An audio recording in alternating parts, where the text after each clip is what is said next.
Welcome to Acceleration. Well, today's topic is accelerating. And what better way to talk about acceleration than a turtle? Right, well, maybe a turtle's not the best way, but it would accelerate, right? You could make it better, kind of like in the picture here, if you maybe have a rocket and wheels. Hopefully, give the turtle a helmet because, okay, it might not be used to the level of acceleration you and I want to give it. But, well, we got to talk about acceleration and it seemed like a good example for you.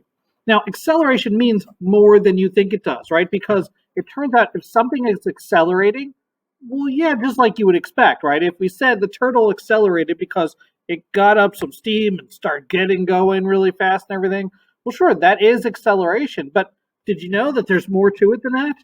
If the turtle got really tired and as it's crawling along, it kind of like slowed down and petered out and everything, well, that would also be technically in physics a type of acceleration that's going on there because it's changing how fast it's moving. But there's even more. If that hasn't blown your mind yet, check this out, right? If the turtle is cruising along, right, going the exact same speed, not speeding up, not slowing down, but it just turns, well, that turns out to be an acceleration also, right? So accelerating in physics is speeding up, slowing down, or turning left and right. All of those count as a type of acceleration. That's what we want to get into today.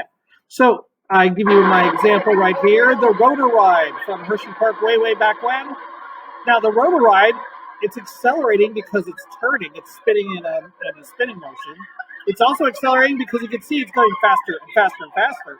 And eventually, because of centrifugal force, it gets going so fast that the floor in this ride used to drop out, but you would stay stuck on the wall because of that centrifugal force pushing you against it. So your body is constantly turning as it goes around.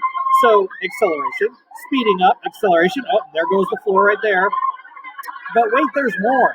As the ride would keep going, well, like I said, you'd stay stuck to the wall of it because of that constant motion that's going on there. But eventually, the ride accelerates again, well, by slowing down, right? And as soon as the ride starts slowing down, you don't have as much centrifugal force, and then you would slide down the wall, creating yet another motion going on there and everything. Right, so this old ride that used to be at Hershey Park called the Rotor, it's a great example of acceleration because it's got all of them going on there, right? It's speeding up, it's about to start slowing down here in just a second. It's turning, right? All of those are different accelerations. And I've got to say, this ride really used to make a lot of people sick. You have to be really careful when you're riding this ride, who you're with and who is around you. Here we go, now it's slowing down because, yeah, a lot of people get sick on this ride.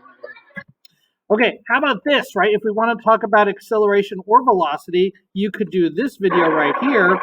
Here's a great driver's ed video of what not to do, right? This is probably what you should be doing. But for our purposes in physics, it's a great example, again, of acceleration because here you go. You can obviously see that the motorcycle is accelerating, be it illegally, but it's accelerating nonetheless. As it goes around the turn, well, it accelerates again by slowing down, ironically enough. But don't worry, as they come off the on-ramp here, it starts speeding up a little bit more.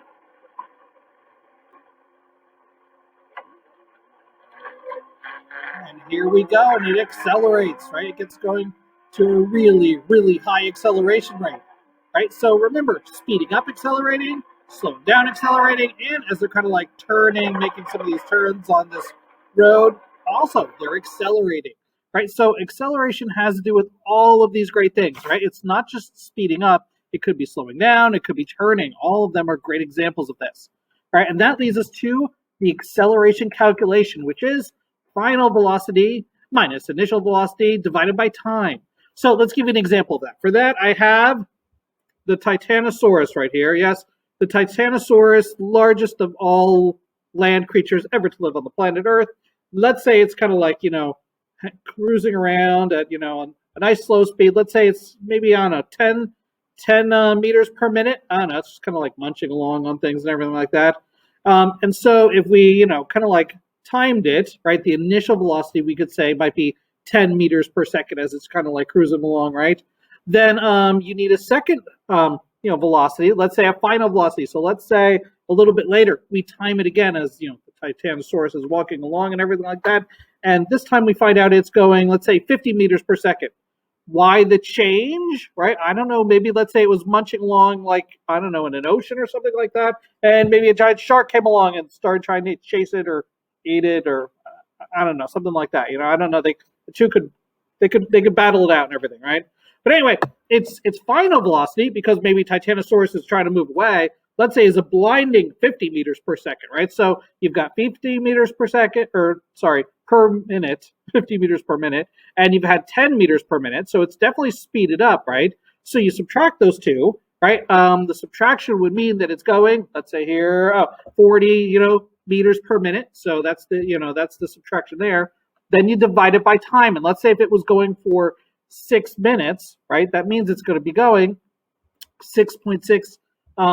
Basically we have 6.6 meters per minute squared is going to be the final answer for this one, right? So that's how you just take that final velocity. The weird part is subtract it from the initial velocity and then divide it by time for acceleration, right? So that gives you the acceleration time example that we have right there. Okay,